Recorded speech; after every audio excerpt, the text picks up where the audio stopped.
My name's Keith Nitka, and I'm proud to be the Battleship Operations Manager here at Nauticus on board Battleship Wisconsin.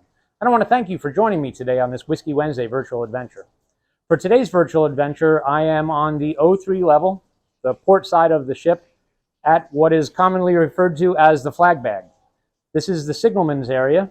Signalman, the rate in the Navy, sailors that do visual communications as far as hoisting flags, doing semaphore, and also Morse code using flashing light. In this episode, we're going to talk specifically about the flag communications that signalmen use. So hoisting flags, how they're read, the purpose behind them, and then also I have Education with me, and Education is going to talk a little bit about their program with the signal flags, and they're also going to discuss semaphore. But first, so I have here with the flags, this is, again, like I said, the flag bag. It, of course, is metal. It's not actually a bag, but in the days of sail, the flags would have been kept in bags, and the name just stuck, flag bags.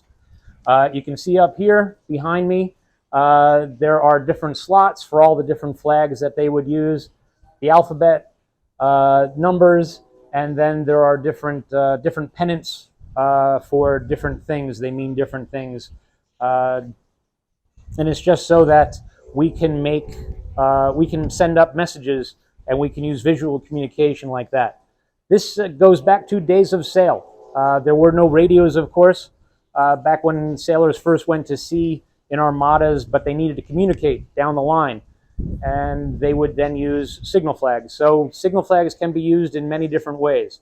I can actually write out words. I can spell out words with the flags themselves, or I can, before having a voyage start, I can write down a list of flags that if they're in this combination, this is what it means. So that's real simple. If I put up a flag, if I put up Delta, Romeo, and Echo, I know that translates into a right-hand turn. So the entire armada is going to turn right, so on and so forth, that sort of thing. That's the quickest way to do it all. But like I said, you can also spell things out if you need to, if you don't have anything prepared before heading out to sea. But you always want to be prepared before heading out to sea.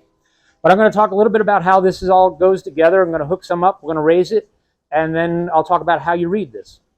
So first thing we're going to do is hook up.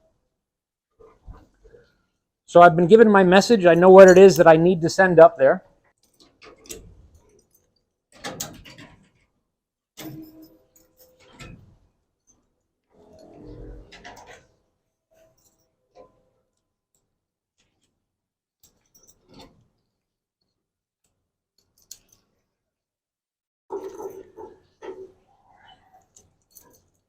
So I've hooked up all my flags. I'm now ready to hoist.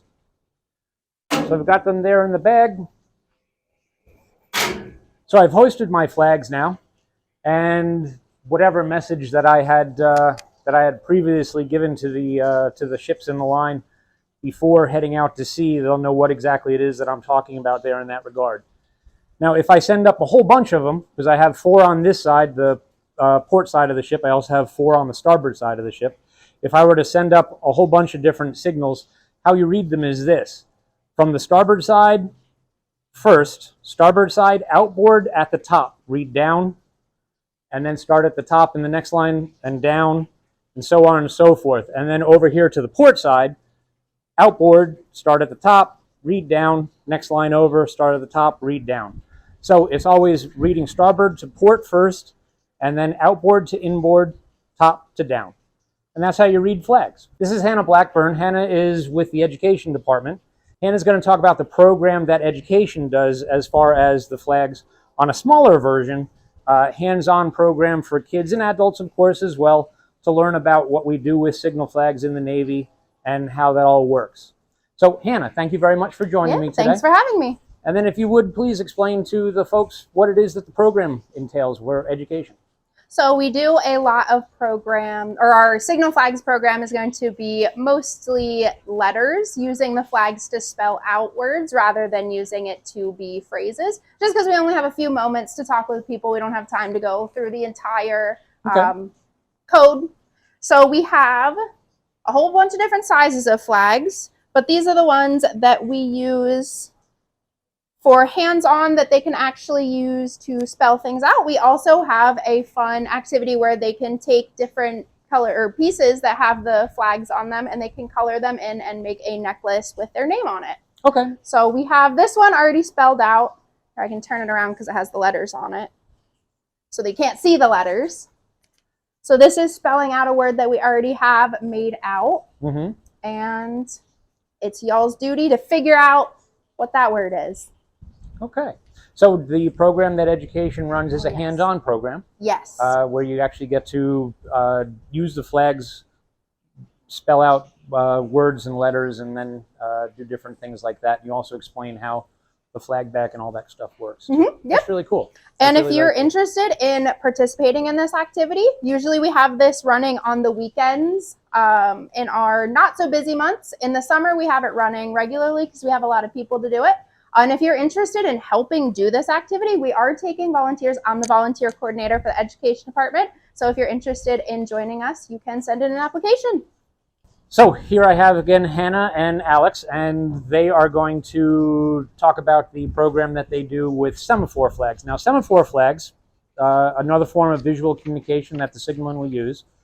And semaphore, what it is a form of telegraphy, where with different positions of the hands, I can send words. They all represent different letters, so each position with my hands represents a letter or a number. I can change those over from letters to numbers and vice versa. And it's a form of communication between ships when they're much closer, where we don't need to use the big signal flags that we have hanging from the yard arm. So again, thank you, Hannah and Alex, for helping us out with this part here. Well, thank you for having us. So Alex is going to be my lovely flag assistant. So I'm going to call out letters for him to put his arms in the correct position. W, I, S, K, Y. All right. Thank you, Alex. The rate that handles the visual communications piece was the signalman rate. I use the word was because that rate has been disbanded. The signalman rate no longer exists in the Navy today. This job is taken by quartermasters. So the sailors that do the navigation work are now also responsible for what it was that the signalmen were doing back in the day. Now, when Battleship Wisconsin was in service, we did have signalmen on board. So that rate did exist, and the sailors that worked in these areas here were signalmen. But in today's Navy, the signalman rate, like I said, does not exist. But I want to thank you for joining me today on this Whiskey Wednesday virtual adventure. I want to thank you, Hannah and Alex from the Education Department, for helping us out with this. And I offer to you to come and visit us on the ship. See the flag bag area. If you have any questions about anything, of course, I got staff here to answer those questions, and also education. Education is working on programming that we do on board the ship and over in Nauticus every day. And please, it's all part of the general admission ticket, so take advantage of all that. And thank you very much, and have a good day.